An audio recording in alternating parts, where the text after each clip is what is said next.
सुप्रभात बच्चों। आज हम लोग चैप्टर सब लोग पढ़े हैं ना, पहले का गार्गी याज्ञवल्क्य के संवाद को पढ़े थे कल, और उसके बाद का आगे का चैप्टर आज हम लोग को पढ़ना है। ठीक है, हम लोग स्टार्टिंग से जब पढ़े थे तो गार्गी तक आए थे कि सभी ब्राह्मण उनको पराजित करने के उद्देश्य से उनको उद्यत हुए थे, शास्त्रार्थ किए, लेकिन कोई पराजित नहीं कर सका। तो उसके बाद उनसे शास्त्रार्थ करने को गार्गी उद्यत हुई थी। एक क्वेश्चन तक जो वो की थी, प्रश्न तक वो हम लोग पढ़े थे, लेकिन उसके बाद उसी को लेते हुए आगे फिर हम लोग चलते हैं। तो अश्वल आदि विद्वानों के पराजित होने के बाद वह चक्नवी ऋषि की जो पुत्री थी वह शास्त्रार्थ करने को उद्यत हुई, और उन्होंने सबसे पहले याज्ञवल्क्य से पूछा था, हे याज्ञवल्क्य, जो यह पार्थिव संसार है, तो जो सब कुछ है, सब सर्वम अपसु, जो सभी में ओतप्रोत है, पार्थिव को जो सब में ओतप्रोत है, वह ताह आपह कस्मिन ओतप्रोत, वह आपह वह जो जल है वह किस में ओतप्रोत है। जब सब कुछ जो ये पार्थिव है वो जल में ओतप्रोत है, तो यह जल किस में ओतप्रोत है। तो याज्ञवल्क्य ने कहा था कि वह जल वायु में ओतप्रोत है। तो आगे का प्रश्न यहीं से हम लोग को पढ़ना है, यहाँ तक इति तक पढ़े थे हम लोग, वायु इति। गार्गी फिर प्रश्न करती हैं, तो कि मतलब अगर जल वायु में ओतप्रोत है तो वायु कहाँ है, वायु कुत्र, वायु कुत्र कहाँ है वायु। तो याज्ञवल्क्य जी कहते हैं कि अंतरिक्ष लोकेशु गार्गी, गार्गी अंतरिक्ष लोक में वायु है। गार्गी फिर प्रश्न करती हैं, कुत्र खलु अंतरिक्ष लोका, तो यह संपूर्ण अखिल अंतरिक्ष लोक कहाँ है। तो निश्चित रूप से यह बताएं कि अंतरिक्ष लोक कहाँ है, जो संपूर्ण अंतरिक्ष लोक है वह कहाँ है। तो याज्ञवल्क्य जी कहते हैं अंतरिक्ष लोका गंधर्व लोकेशु कार्त्स्येन आश्रिता। कार्त्स्येन मीन्स संपूर्ण होता है, कार्त्स्येन में मतलब संपूर्ण। तो यह जो संपूर्ण अंतरिक्ष लोक है वह कहाँ स्थित है, गंधर्व लोक में स्थित है। फिर गार्गी प्रश्न करती हैं, भगवान गंधर्व लोका कस्मिन, गंधर्व लोक कहाँ है, किसमें है। तो याज्ञवल्क्य कहते हैं,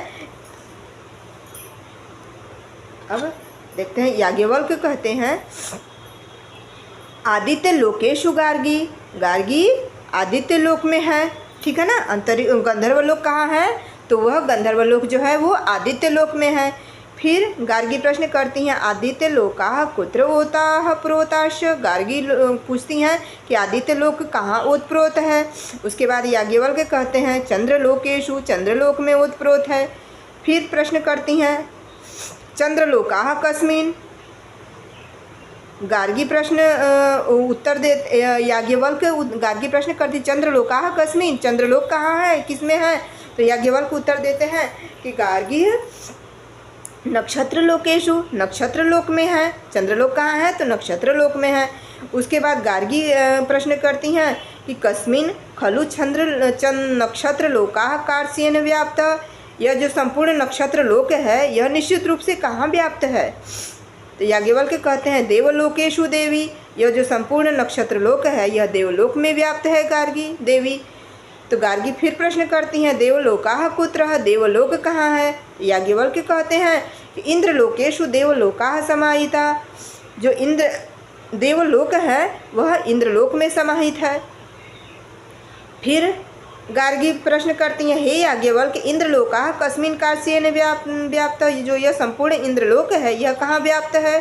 तो याज्ञवल्क्य कहते हैं प्रजापति लोकेशु गार्गी, याज्ञवल्क्य कहते हैं कि यह प्रजापति लोक में व्याप्त है गार्गी। फिर गार्गी प्रश्न करती हैं कुत्र खलु प्रजापति लोकाः साकल्येन समाहिता, जो यह संपूर्ण प्रजापति लोक है यह कहाँ समाहित है। याज्ञवल्क्य कहते हैं हे गार्गी, प्रजापति लोकाः ब्रह्मलोकेशु ओतप्रोताश्च, यह जो हे गार्गी प्रजापति लोक ब्रह्मलोक में ओतप्रोत है। फिर गार्गी प्रश्न करती हैं ब्रह्मर्षेः कुत्र खलु ब्रह्मलोकाः, हे ब्रह्मर्षि, निश्चित रूप से यह ब्रह्मलोक कहाँ है। तो आगे गार्ग्याः इमं प्रश्न निशम्य याज्ञवल्क्यः प्रत्यवदत्, गार्गी के इस प्रश्न को सुनकर के याज्ञवल्क्य उत्तर देते हैं, कहते हैं कि हे गार्गी, ब्रह्मलोकमप्यतिक्रम्य ततः ऊर्ध्वस्य तदाधारस्य प्रश्नं मा कुरुः। ब्रह्मलोक अतिक्रमता से तथा ऊर्ध्व से तदाधार, यह ऊपर को जाते हुए का आधार है। इस आधार का प्रश्न नहीं मत करो, अन्यथा चेते मूर्धना पतनम भविष्यति। अन्यथा चित्त की जो ऊंचाई है वो चेते तब इनका, अन्यथा मतलब उनके ऊंचाई का, उनके ऊर्ध्व जो ऊपर जाने की क्रिया है, ब्रह्मलोक ऊपर है, तो उसके बारे में उसका प्रश्न उसके ऊपर मत जाओ, क्योंकि ब्रह्मलोक सबसे ऊपर है, उसके प्रश्न मत करो। अन्यथा चेते मूर्धना पतनम भवति, अन्यथा उसके ऊपर जाओगी तो ब्रह्मलोक सबसे ऊपर है, तो उसके बाद क्या होगा कि मूर्धना पतनम भविष्यति, ऊंचाई का क्या होता है, जो जिसे ऊंचे पर से जाएंगे नीचे तो उसका पतन होगा ना। तो वही उनके कहने का तात्पर्य है कि मूर्धनम पतनम भविष्यति। तो यह उच्च, जैसे कि उच्च और अध, ऊंचाई पर जाएंगे तो क्या होगा, ऊंचे पर से आएंगे तो उसका पतन होगा। एवं कथिते च याज्ञवल्क्य गार्गी उपरराम, याज्ञवल्क्य से ऐसा कहने, याज्ञवल्क्य के द्वारा ऐसा कहने पर गार्गी चुप हो जाती हैं। अथ उद्दालक याज्ञवल्क्येन सह वादम कर्तुम आरभत, इसके बाद उद्दालक ऋषि याज्ञवल्क्य से वाद विवाद करना आरंभ करते हैं। परम विश्रुते ब्रह्मविदि उद्दालके याज्ञवल्क्येन पराजिते, उसके बाद परंतु विश्रुत जो ब्रह्मविद उद्दालक ऋषि हैं वह भी याज्ञवल्क्य से पराजित हो जाते हैं। समेषां ब्राह्मणानामेव पराजयो भविष्यतीति मन्यमाना गार्गी याज्ञवल्क्यस्य सक्रोधोत्या भीत्या पूर्वमुपरतापि ब्राह्मणानुज्ञां प्राप्य पुनः प्रष्टुकामा अनुज्ञादानाय ब्राह्मणानुवाच।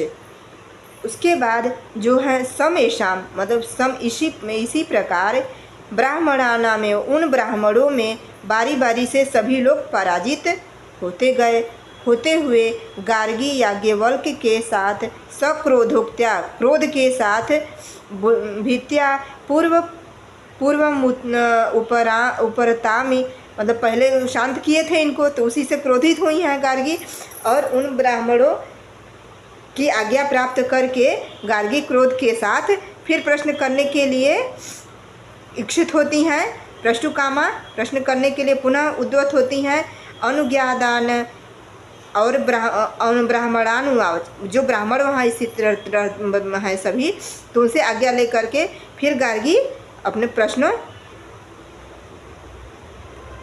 अनुज्ञा दाना, उनकी आज्ञा के बाद फिर पूछती हैं, प्रश्न करती हैं। हे ब्राह्मणाः इमं याज्ञवल्क्यमहं प्रश्नं द्वयं प्रक्षामि, उन ब्राह्मणों से ये पूछती है, हे ब्राह्मण मैं याज्ञवल्क्य से 2 प्रश्न पूछूंगी। यदि मे प्रश्नद्वयस्योत्तरं याज्ञवल्क्यो वक्षति, इन दोनों प्रश्नों के उत्तर यदि याज्ञवल्क्य दे देते हैं, तदा युष्माकं मध्ये न कश्चित् त्यजेतुं शक्तः, तब आपके मध्य कोई भी इनको पराजित करने में सक्षम नहीं होगा। और याज्ञवल्क्यो अयम यदि न प्रतिवक्षति, और याज्ञवल्क्य यदि प्रश्नों का उत्तर नहीं दे पाते हैं, तर्हि अस्यापि मूर्धना विपतिष्यति, तब ये मतलब ऊंचाई पर जाकर के जब इनको जिसे शांत किए हैं पहले कि पतन होगा, तो वही बात ये कहती हैं कि इनको ऊंचाई पर जाकर के तब इनका पतन होगा, अर्थात असफल हो जाएंगे। अथ ब्राह्मणानाम नुमतिं लब्ध्वा सा प्रथमं पृष्टवती, इसके पश्चात ब्राह्मणों की अनुमति प्राप्त करके यहाँ पर कत्वा प्रत्यय है, उन ब्राह्मणों की अनुमति प्राप्त करके सा प्रथमं पृष्ठवती, वह सबसे पहले पूछती हैं, हे याज्ञवल्क्य द्युलोकाद यद ऊर्ध्वं वस्तु जातम पृथ्वी, मतलब कि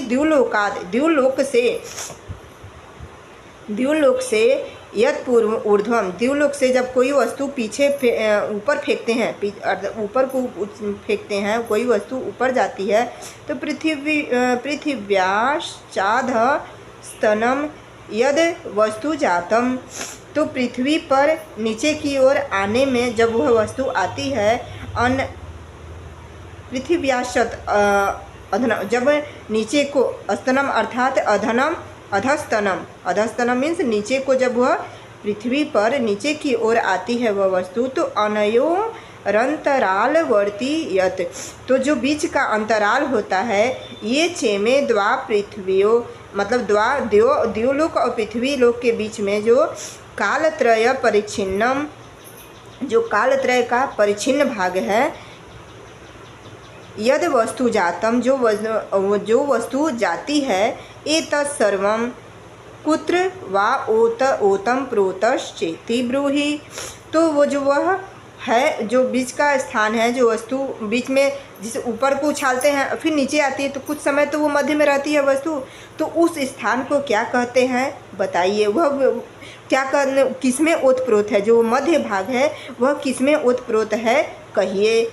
याज्ञवल्क्य प्रत्युवाच, याज्ञवल्क्य कहते हैं, हे गार्गी, एतत् सर्वम आकाशे कार्षेण व्याप्त, यह संपूर्ण रूप से आकाश में व्याप्त है। एतदनंतरम गार्गी चक अकथयत, इसके पश्चात गार्गी कहती हैं, हे याज्ञवल्क्य,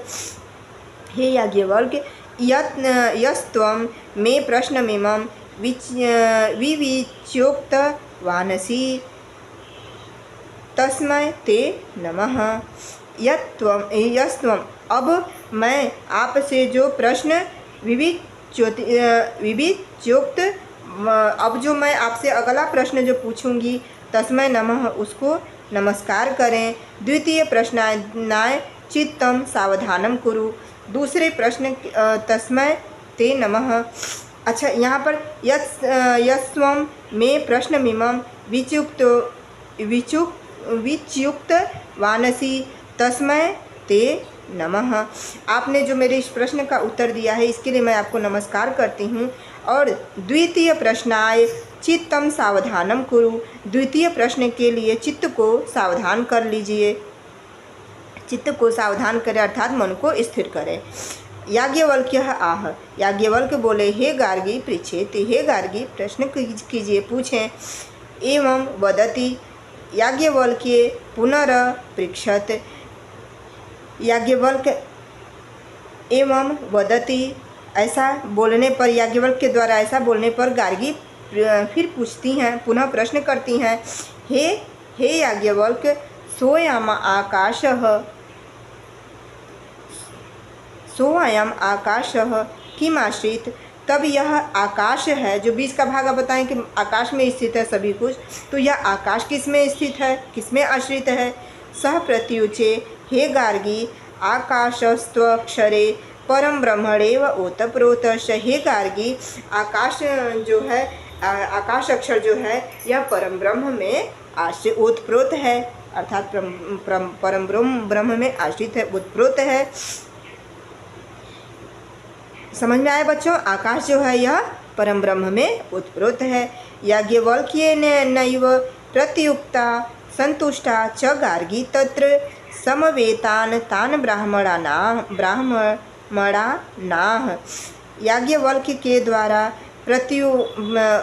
प्रत्युक्त मतलब उपयुक्त उत्तरों को, जिसे सही उत्तरों को, सटीक उत्तरों को सुन करके संतुष्ट हुई वह गार्गी वहाँ जो उपस्थित उन ब्राह्मणों से कहा, हे भगवंतो ब्राह्मण, हे भगवान ब्राह्मण, युष्माकं मध्ये इमं याज्ञवल्क्यं ब्रह्मवादं प्रति नैवास्ति कश्चिदपि जेता, आप लोगों के मध्य याज्ञवल्क्य को ब्रह्मवाद में पराजित करने वाला कोई नहीं है। आप लोगों के मध्य अर्थात आप लोगों के मध्य कोई नहीं है जो याज्ञवल्क्य को जीत सके। अतो नमस्कृत्य स्वं स्वं स्थानं गच्छन्तु तत्र भवन्तः एव मुक्त्वा सा तूष्णी भवन्तु, अतः आप लोग नमस्कार करके अपने अपने स्थान को जाएं।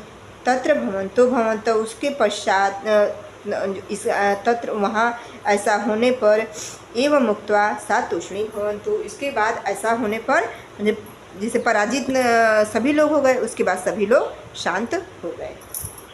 ठीक है बच्चों, समझ में आया? ठीक है बेटा, अच्छी बात है। कहीं भी किसी को प्रॉब्लम हो अपने से पढ़िएगा, घर में पुस्तक से सामने पुस्तक रख कर ही पढ़िएगा, और जो भी कहीं प्रॉब्लम होगी तो उसको फिर पूछिएगा। ठीक है।